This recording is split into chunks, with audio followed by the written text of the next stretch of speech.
تمام. Good morning. Thanks, Professor Hisham, for the invitation. Today we are going to discuss MRI in characterization of solid renal masses. This is our outline today.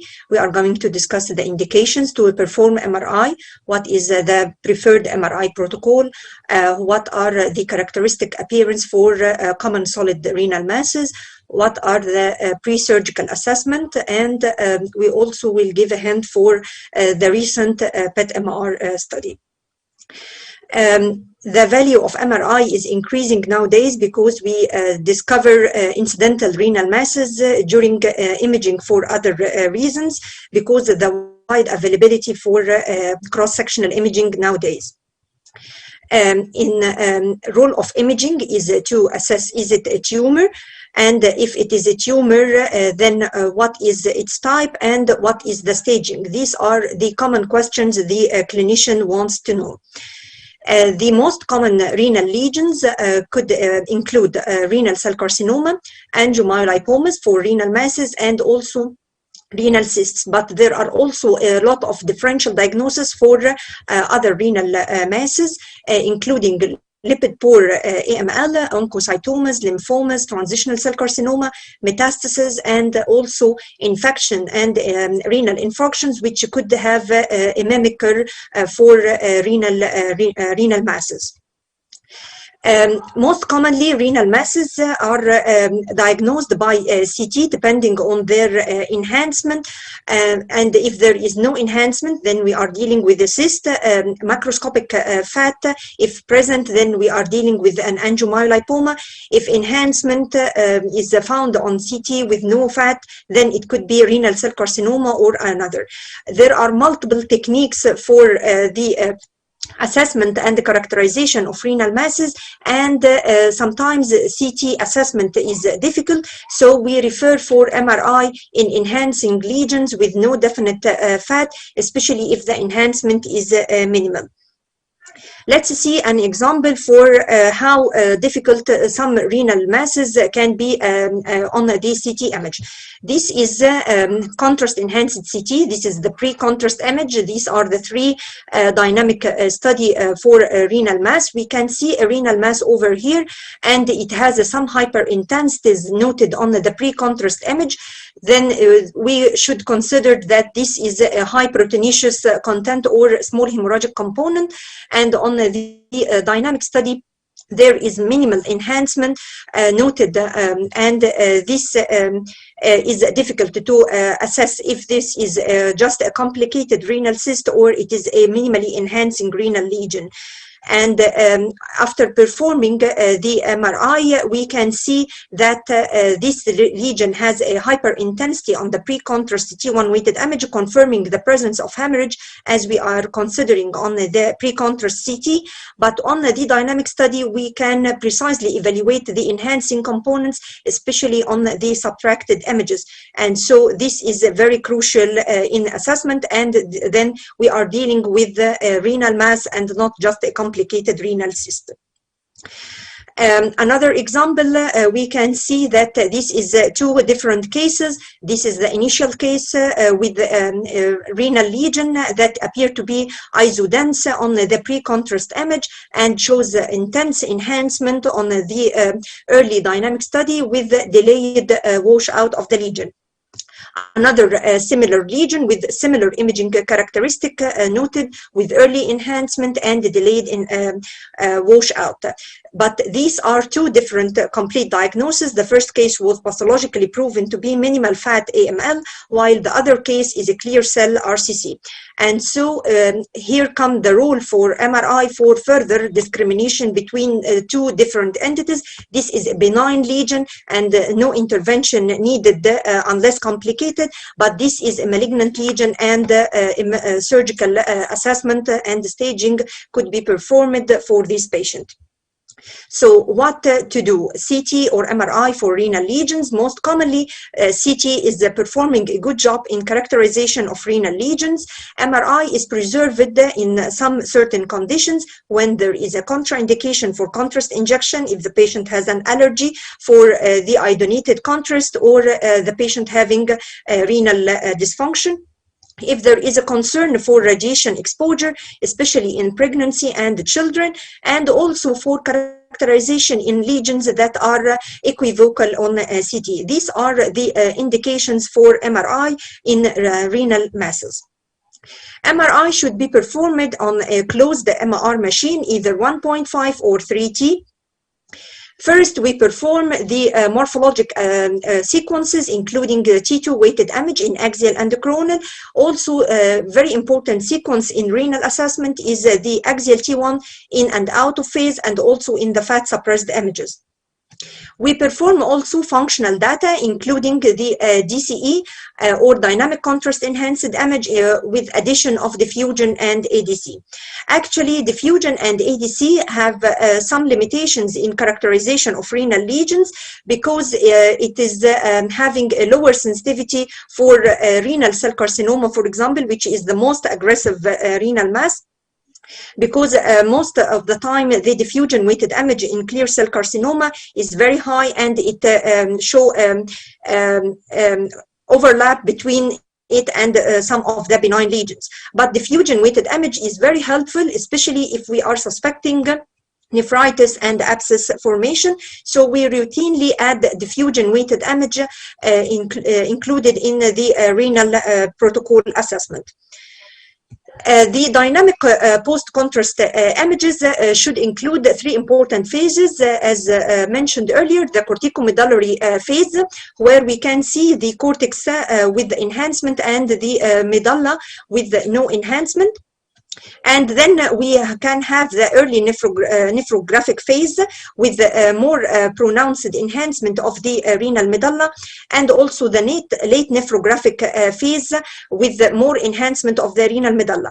And we delayed for about 6 to 8 minutes for the delayed excretory phase, and giving the assessment of this late excretory phase like the IVP. We also can perform additional MRU study for assessment of the pelvic calyceal system. And from the dynamic study, we can plot the reformatted angiographic assessment. We need to highlight the value of the chemical shift artifact in assessment of renal mass characterization. First, we depend on the voxel pixel by pixel for these lesions. We have three types of pixels. First pixel, which include only water, and other pixels with only fat, and some pixels containing mixed fat and water. How these three characteristics for the pixels for renal lesions will be helpful in their characterization. Let's see the bulk fat with which is included in the AML. Here in the in-phase image, the lesion is high on the T1 in-phase image, and also it remains high in the out-of-phase image. But here in the out-of-phase image, because of the chemical shift artifact, there is just an India ink sign, which is the highlighting of the periphery of the lesion at the fat-water interface by this dark signal. And this is a characteristic for macroscopic fat or bulk of fat like the AML. Here we can see that this is the in-phase image with bulk of fat within the lesion, and on the out-of-phase image there is the characteristic India ink sign around the lesion, and this is demonstrating that this is the classic AML with the macroscopic fat content inside. What about water content of the lesion? This appear to be low on the in-phase and also low on the out-of-phase. And this is an example for a renal cyst with low signal on the in-phase and also low signal on the out-of-phase, no change in the signal characteristic, and also in correlation with the T2, this is a simple renal system. What about the intracellular fat, which is a dilemma, especially on the CT, which can't assess the presence of intracellular fat? Here in the in-phase image, the lesion appear to be of intermediate to low signal, but on the out-of-phase image, the lesion become darker on the out-of-phase image due to the complete drop of signal of the fat inside these voxels. This could occur in a clear cell renal cell carcinoma, and also it occurs in the AML with minimal fat inside. Let's see how this look like. This is a mass here with the intermediate signal on the out of in the phase image with a central hyperintensity denoting central cystic change. But here on the out of phase image, there is a remarkable drop of signal at the periphery of the lesion noted on the out of phase image. And this lesion was furtherly diagnosed as clear cell RCC. The minimal AML, the AML with minimal fat content can have also minimal fat inside, but this should be carefully discriminated from the clear cell renal cell carcinoma. Let's see some cases. This is a classic AML with macroscopic fat on the CT. And this is another MRI case for classic AML with macroscopic fat noted as a high signal on the in phase with the persistent high signal on the out of phase and the India ink sign around. We can notice also that there are some drop signal noted within this lesion, which is an association of intracellular fat, but not relying on the intracellular fat to characterize angiomyolipoma. The macroscopic fat is the cornerstone for diagnosis of angiomyolipoma. If we have intracellular fat, put in your consideration that this could have potential to be a clear cell carcinoma, and we should fulfill the rest of MRI criteria to discriminate between these two lesions. This is another example. This is the in-phase image, and this is the out-of-phase image. We can see a hyper-intense lesion noted over here with no definite drop the signal on the out-of-phase image, except for small components noted inside. And this lesion is also high on the T2 that shows complete suppression on the fat-suppressed images. And this is an indication of a macroscopic fat within this sizable hemorrhagic right AML. And this is the diffusion weighted image showing some restricted diffusion. Sometimes AML have the most lowest ADC value on the ADC maps in spite of its benign nature. And this is sometimes may have a pitfall in discriminating benign and malignant renal lesions. This is an example for a small right renal mass on the CT. We can't identify that this lesion is a hypo-enhancing or non-enhancing, and then we perform this MRI study. The MRI shows that this lesion is a low signal on the T2 weighted image.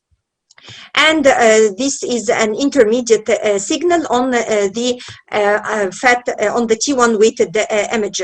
And no dropped signal could be noted on the out of phase image.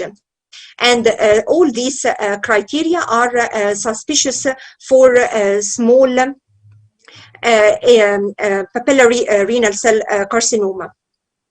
Sorry, this is a papillary renal cell carcinoma.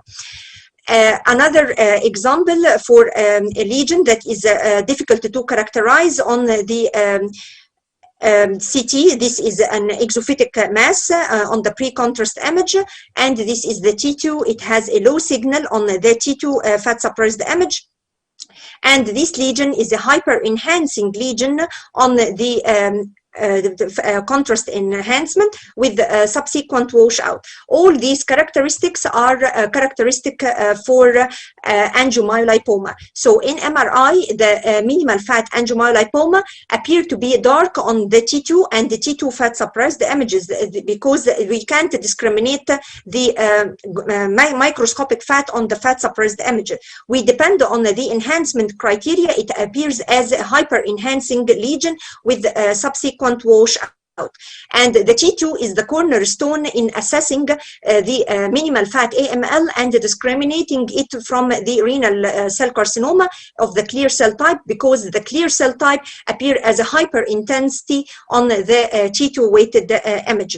But the dynamic study and the in and out of phase image have similar criteria for both clear cell RCC and also for minimal fat AML.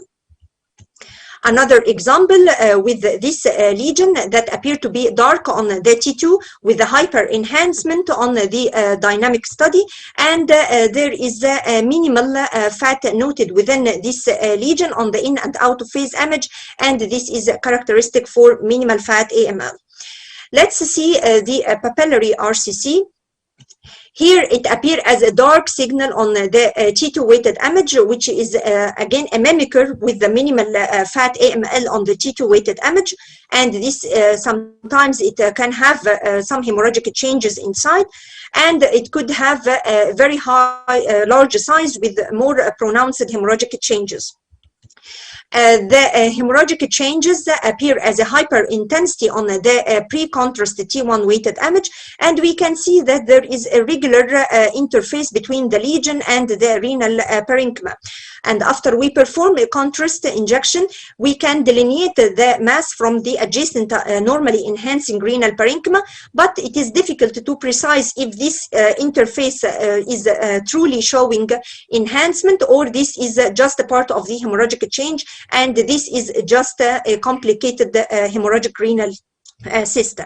And this is the role of the subtracted image, which can precisely assess the minimal enhancement noted at the renal mass interface over here. This is minimal enhancement, and if we can find enhancement more than 15% change, then we are dealing with a hypoenhancing renal lesion, and this is a characteristic for papillary RCC. Remember that 15% difference in the enhancement, if we find this minimal enhancement, then we are dealing with an enhancing malignant renal lesion, which is most commonly to be a papillary renal cell carcinoma. And the enhancement is just located at the periphery of the lesion, like a papillary projection, and here comes its name, the papillary. We can identify this enhancement on CT by measuring multiple ROIs at the periphery of the lesion, but this is a very difficult task, and it is very time consuming. But here in the MRI, it is very easy to plot the minimal enhancement in the subtracted image. Another example for a papillary renal cell carcinoma, this is the pre-contrast T1 weighted image. We can see here a hemorrhagic lesion, and there is another lesion located over here with the iso to hypointense appearance noted. And also there is a hypointense nodule noted over here. Let's see the enhancement for these lesions.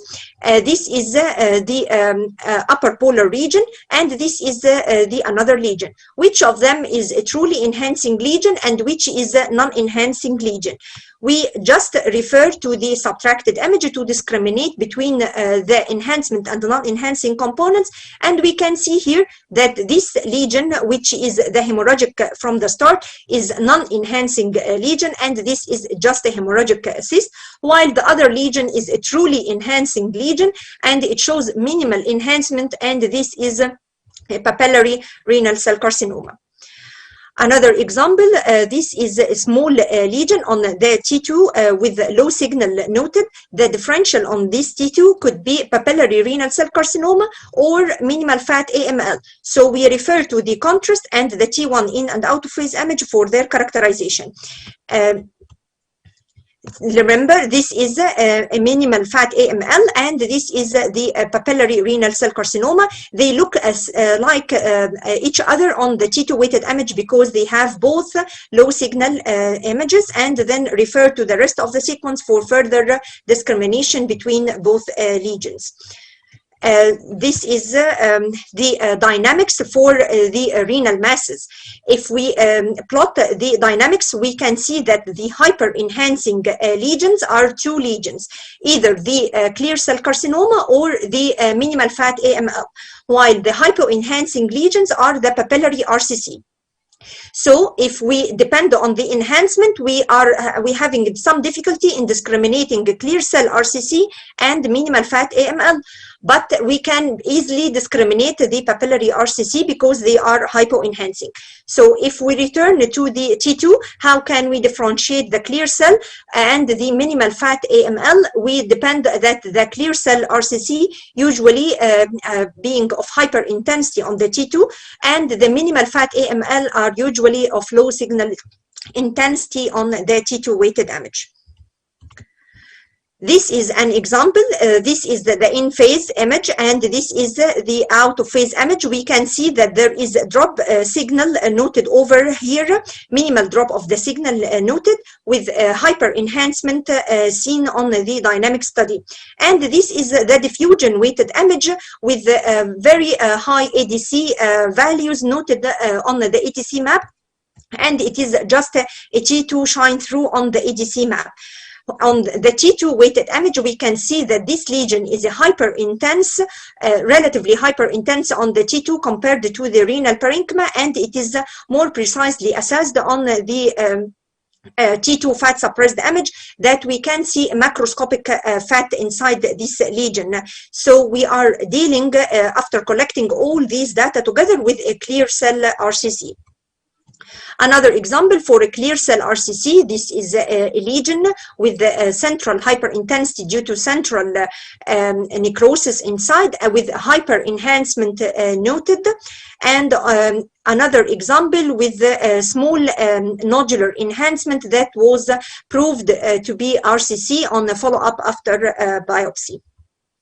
Another example for renal masses is the oncocytoma, which is a great mimicker for RCC, and it is actually very difficult to call oncocytoma on imaging, and we should perform biopsy to discriminate oncocytomas from RCCs.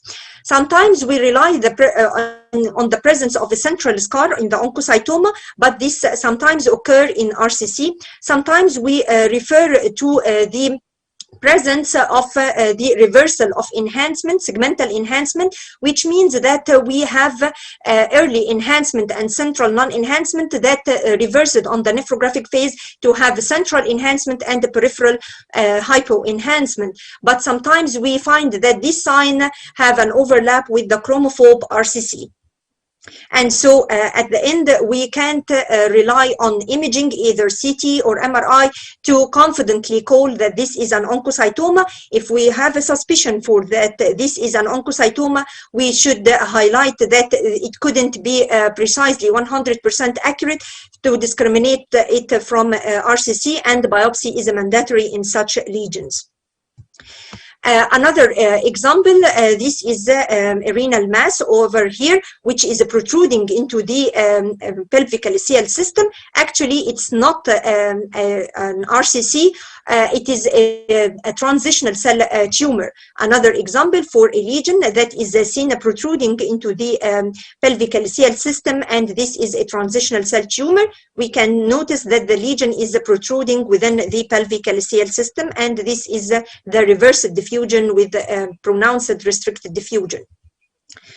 This is an example of another pathological entities that could implicate the kidney, which is renal masses that shows low signal on the coronal image, and this is the reversed diffusion and the reversed EDC. It have a remarkable restricted diffusion with the low ADC noted. Also notice the multiple para-aortic lymph nodes noted over here, and this is the dynamic study.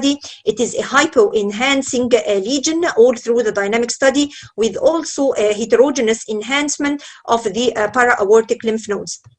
And this all criteria is characteristic for renal lymphoma, because renal lymphoma is the most cellular renal tumor, malignant tumor, which can show a significant restricted diffusion on the ADC map with the hypo-enhancement on the dynamic study. Also, the presence of these multiple para-aortic lymph nodes raised the possibility of lymphoma, and it was pathologically proven to be renal lymphoma.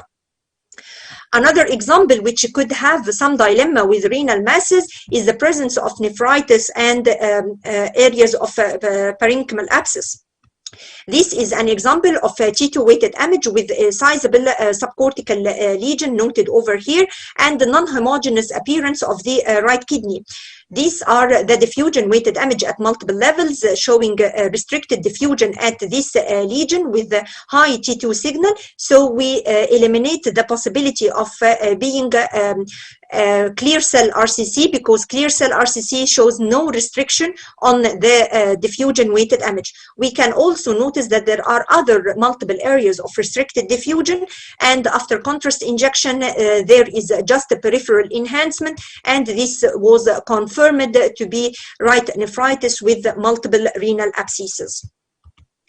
Another example for renal abscess, which appear as a hyperintensity on the T2 weighted image, no definite drop the signal on the in and out phase image, with hypo enhancement and surrounding parenchymal inflammation is seen with the restricted diffusion, and this is another example for renal abscess. The pre-surgical evaluation should include in our reports, if we are suspecting renal lesion, then we should imply our report with these important data for the surgical evaluation and proper staging for renal mass. We should assess the renal arteries if we have an accessory renal artery or not, or there is any anomalous renal vasculature. And for the staging, we should assess the presence of the extension of the tumor into the renal vein or the IVC. And if we have an IVC thrombus, we should identify the extension of the thrombus, either it is at the infrarenal or the suprarenal, within the retrohepatic portion, or the reaching to the left side of the heart. So we or the right atria, I'm sorry, or reaching the right atria, because the leveling of the extension of the thrombosis is very crucial for surgical plan and management of the patient. Also, we should assess the presence of lymph nodes, if we have metastatic lymph nodes or not, or we have adrenal lesions, and assess for distant metastasis either in the liver or the visualized lung basis.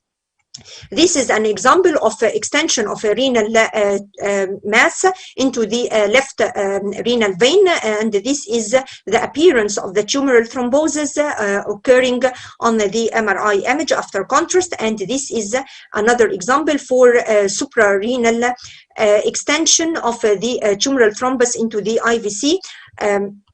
And this is extension of the thrombus till the right atria with significant enlargement of the IVC noted. Recently, we have a new era for PET MRI study for assessing the renal lesions. Actually, PET MRI is not precisely for evaluation of renal masses and their characterization, depending on the PET component, but it have some clue by adding the MRI criteria for proper characterization and better assessment of renal masses. It have a very important role in proper staging in pathologically proven renal masses, especially for nodal assessment and also distant metastasis. Let's see a couple of cases for PET MRI study. This was 58-year with accidental discovery of left renal lesion. This is the left kidney with stones noted at the pelvic calyceal system, and this is a large exophytic region that appear to be of low signal on the T2 weighted image. And this is at another level with the larger size of the lesion and more heterogeneous appearance noted on the T2 weighted image. This is the coronal images with the complex appearing left renal lesion. When we look to such images, is it just a complicated renal system with the hemorrhagic changes, or it is a hemorrhagic renal mass? And then came the rule for the other imaging MRI criteria for better discrimination. We can notice that there is an element of restricted diffusion noted at the periphery of the lesion at the interface with the renal parenchyma, which was confirmed on the ADC map to have a lower ADC value compared to the rest of the lesion. By the PET component, the inner part of the lesion is showing more FDG uptake compared to the rest of the lesion, and this is more confirmation with the more uptake noted at the inner portion of the lesion, and this was also confirmed on the coronal image. And these are the presence of lymph nodes. Sometimes we are having some problems in characterization of lymph nodes. Are these true metastatic lymph nodes or just an incidental reactionary lymph nodes? Cross-sectional imaging alone have some difficulty in discriminating between reactionary lymph nodes and the metastatic lymph nodes. But here, the fused PET images confirmed that these lesions are just a reactionary lymph node with no FDG uptake compared to the rest of the lesion. And if we sum up the finding we noticed, we found that this lesion is more suspecting to be a papillary renal cell carcinoma, and it was pathologically proven to be really a papillary renal cell carcinoma. And also they performed nodal dissection, and these lymph nodes were proved to be just reactionary lymph nodes with no metastasis inside. Another case, this patient with right loin pain for a few weeks and referred for the accidental discovery of a renal mass. This is the T2 weighted image with a huge right renal mass showing complex appearing with hyperintensity and hypointensity noted. So when we put this imaging criteria on the T2, we are likely suggesting to be RCC of the clear cell type because the presence of central hyperintensities and necrosis. And this is the coronal image with the peripheral restricted diffusion noted, and the central necrotic portion is showing no corresponding restricted diffusion. This was the perfusion image, and we can see that the periphery of the lesion is hyperperfused compared to the central necrotic portion. And after performing the fused PET MR study, the periphery of the lesion, which was hyperperfused, it was proved to be the lesion that have a variable FDG uptake, and this central component is showing no FDG uptake and proved to be just central necrotic portion. And these are the complementary images for the assessment of lung lesions. No definite pulmonary metastasis could be visualized, but unfortunately there are a few lymph nodes noted over here in the fused images on the PET image, and these were unfortunately metastatic lymph nodes, and the patient was finally diagnosed as a clear cell RCC with nodal metastasis. So to sum up, CT is still the cornerstone for assessing renal masses. MRI is a problem-solving tool when CT is a conclusive or there is a contraindication for performing CT, as we mentioned earlier. Multiparametric MRI can help in differentiation of most common renal masses. And these are the end of our talk. Thank you. Thank you very much, Dr. Rasha, for this very meticulous presentation. I think this is a question here from related to a lecture of Dr. Haytham. What is the cut limit for glomerular filtration rate through which I can't do contrast-enhanced CT study?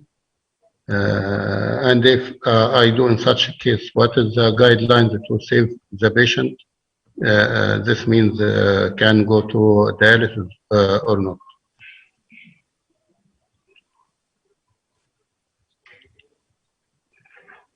بالنسبة للCT يعني هو عادة معروف إن هو البيشنت compromised أو يعني في high serum creatinine أو elevated أو high EGFR low GFR. ده يعني دايما بنقول إن في ريسك، يعني ما أعتقدش إن في رقم واضح زي الMR في حالات الجادولينيوم enhanced MR. الCT دايما لما بنلاقي فيه high serum creatinine على البيزل لاين وفي سسبيشس يكون في ريسك فاكتور، الكونتراست في حد ذاته ممكن يعمل انديوست نفروباثي. فبنحاول اذا ما كانش في الترناتيف او حاجه اسينشال ان احنا نعمل سي تي، يبقى في الحاله ديت نحاول نشوف اذر موداليتي. لكن لو هو البيشنت اوريدي نون ان هو اون داياليسيس، هو اوريدي نون كرونيك رينال فيلير، هنا السي تي الفاليو بتاعته بتبقى اكتر من الضرر بتاعه. هنا مش هنعمل بريزرفيشن للرينال فانكشن لانها اوريدي خلاص لوست. فممكن اعمل اسسمنت زي حالات مثلا الرينال تيومرز، بيشنت عنده رينال تيومرز، فبالحاله ديت بعمل سي تي ستادي لو هو اوريدي نون ان هو كرونيك او اند ستيج كيدني، وممكن يتعمل الدياليسيس ليتر اون حتى في النورمال سيتنج. لكن كفيجر محدده ما اعتقدش ان في السي تي في الجايد لاينز مكتوبه فيجر محدده. ما اعرفش برضه دكتور طارق لو كان يقدر يقول ان في فيجر محدده في السي تي ولا لا. هو في السي تي ممكن الجايد لاين ان هو، وخاصه لو الفيتد سيرم كرياتين نوت ديو تو دايابيتيك نفروباثي، ممكن انجكت ايودينيتد كونتراست لو السيرم كرياتين ليس ذان 1.8 مللي جرام بير ديسيلتر. فهو الكات اوف فاليو 1.8. لكن دلوقتي مع وجود الحاجات الالترناتيف ممكن في ناس بتنزل بالكات اوف فاليو ده ل 1.5 او 1.6 ماكسيموم يعني. بالنسبه للام ار كونتراست انهانسد، هو المفروض الجي اف ار يكون اكتر من 30 مللي بير مينيت. اقل من 30 مللي بير مينيت بيبقى فيه ريسك اوف نفروجينيك سيستميك فايبروزس. فبالتالي زي ما حضرتك قلت لو هو العيان اند ستيج رينال فيلير وان داياليسيس، يبقى في الحاله دي ممكن اعمل له كونتراست انهانسد سي تي وفولود باي سيشن اوف داياليسيس، يبقى مور سيف عن الام ار عشان الان اس اف. لكن في الايودينيتد كونتراست لو السيرم كرياتين 1.6 ماكسيمم، يبقى ده تو بي مور سيف، ده الليميت ان انا ممكن احقن ايودينيتد كونتراست. شكرا جزيلا دكتور طارق، شكرا جزيلا دكتور هيثم. طبعا يعني انا بشكركم شكرا جزيلا فور ذس. النهارده يعني يوم مميز في المحاضرات في الكورس. في سؤال ممكن اتفضل دكتور رشا لو في دكتور طارق. اولا بشكرك على المحاضره فيري اكسلنت اوفر عن الام ار في الرينال ماسز. هو بس في بالنسبه للانجيومالايبوما اللي هي حضرتك وصفتيها ان هي ماس ويز بالكي فات او اباندنت اماونت اوف فات، يعني هو دلوقتي بيتقال عليها ان هي ماس ويز فات سيلز ده عشان تفرنشيت دي من اللو البور فات كونتيننج اللي هي فيها او الاذر ليجنز اللي هي فيها انترا سيلولار فات او انترا سيلولار ليبيد، يبقى ليجن ويز فات سيلز. ودي غالبا ما بتحتاجش it is not necessarily ان انا اعمل لها chemical shift imaging، بيبقى كافي فيها ال T1 with fat suppression او fat saturation. يعني هو الان والاوت ده تو كونفيرم بس ان هي مش هيحصل لها دروب ويبقى في انديان انك ارتفاكت. لكن هو الاسهل في لو انا عارف من السي تي ان هي في بالكي او فيها فات سيلز، يبقى انا بعمل لها جاست تي 1 وذ فات ساتوريشن. بالنسبه للبابيلاري سيل واللو فات كونتيننج انجيومالايبوما، ان ساعات بيتشابهوا الاثنين مع بعض عشان الاثنين لهم لو انتنسيتي سيجنال في التي 2. هو بيبقى في اختلافين ممكن نفرق بينهم. في البابيلاري سيل بيبقى في الكيميكال شيفت لما بيحصل دروب اوف سيجنال بيحصل في الان فيز not in the out of phase. في الان فيز image due to the hemosiderin content. اللو فات كونتيننج ممكن اذا حصل بيحصل دروب في الاوت اوف فيز image. تاني حاجه في الانهانسمنت زي ما حضرتك قلتي ان ده بيبقى فيه افيد انهانسمنت في الانجيومالايبوما اللو فات كونتيننج، ما بيحصلش الانهانسمنت ده في البابيلاري سيل. اخر نقطه بالنسبه للاونكوسايتوما، يعني بناكد اللي حضرتك قلتيه ان هي فيري ديفيكالت ان انا اديفرنشيت الاونكوسايتوما من الكروموفوب سيل رينال سيل كارسينوما اون ام ار بيزس اونلي، ولكن برضو في حاجات غير الام ار دلوقتي، في برومزنج تكنيك ممكن يساعد في التفرقه اللي هو الراديو ايستوب بالسبكت سي تي في بالاستعمال السيستم ميبي، ممكن بيبقى في ابتيك بيفرق الاونكوسايتوما من الكروموفوب سيل رينال سيل كارسينوما. شكرا جزيلا دكتور هشام. شكرا دكتور رشا. شكرا جزيلا دكتور طارق. شكرا جزيلا دكتور هيثم. شكرا جزيلا دكتورة رشا. إن شاء الله نلتقي الخميس القادم إن شاء الله في another session. شكرا لكم جميعا. السلام عليكم ورحمة الله وبركاته. شكرا. شكرا. شكرا.